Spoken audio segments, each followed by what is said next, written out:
السلام علیکم ورحمۃ اللہ وبرکاتہ۔ الحمدللہ وحدہ والصلاۃ والسلام علی من لا نبی بعدہ وبعد۔ اعوذ باللہ من الشیطان الرجیم، بسم اللہ الرحمن الرحیم۔ رب اشرح لی صدری ویسر لی امری واحلل عقدۃ من لسانی یفقہوا قولی۔ اسلام قبول کرنے والے غلاموں پر تشدد۔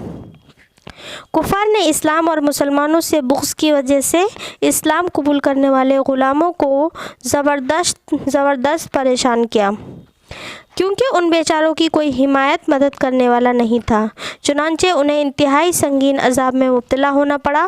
اللہ تعالیٰ نے ان مظلوموں کو معذور قرار دیا کہ جب ان پر ظلم کی انتہا ہو جائے تو وہ کچھ بھی کہہ کر اپنی جان چھڑا سکتے ہیں۔ سعید بن جبیر نے عبداللہ ابن عباس رضی اللہ تعالیٰ عنہ سے پوچھا، کیا مشرکین صحابہ اکرام کو اس قدر عذاب میں ڈالتے تھے کہ ان کو ترک دین تک معذور کر دیا گیا؟ عبداللہ بن عباس رضی اللہ تعالیٰ عنہ نے فرمایا، ہاں، اللہ کی قسم وہ ان کو اتنا مارتے اور اس قدر بھوکا پیاسا رکھتے تھے کہ وہ بیچارے سیدھے بیٹھ بھی نہیں سکتے تھے اور ان کو کفار کا مطالبہ پورا کرنا پڑتا تھا، حتیٰ کہ وہ انہیں کہتے کیا لات و عزیٰ اللہ کے بجائے تیرے معبود ہیں؟ انہیں مجبوراً کہنا پڑتا ہاں، تاکہ وہ ان کے ظلم سے جان چھڑا سکے۔ علامہ ابن کثیر رحمہ اللہ نے لکھا ہے، انہی حالات کے بارے میں اللہ تعالیٰ نے یہ حکم اتارا، من کفر باللہ من بعد ایمانہ الا من اکرہ وقلبہ مطمئن بالایمان ولکن من شرح بالکفر صدرا فعلیہم غضب من اللہ ولہم عذاب عظیم۔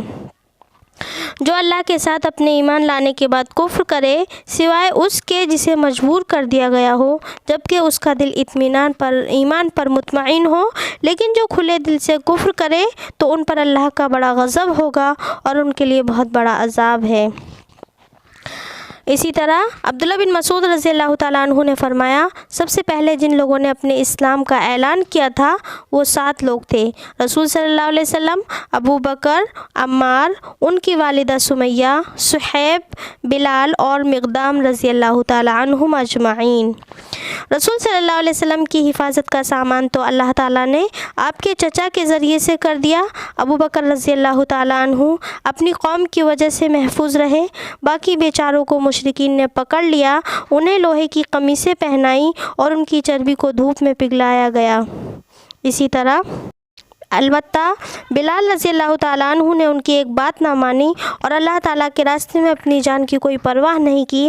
قریش بھی ان کی پرواہ نہیں کرتے تھے، وہ انہیں پکڑ کر بچوں کے سپرد کر دیتے، بچے انہیں مکہ کی پہاڑی گھاٹیوں میں گھسیٹتے پھرتے اور بلال رضی اللہ تعالیٰ عنہ لگاتار احد احد پکارتے رہتے تھے۔ آخر میں مولا کریم سے دعا ہے کہ ہم تمام کو اپنے نبی کی سیرت سننے، سمجھنے اور پڑھنے کی توفیق دے۔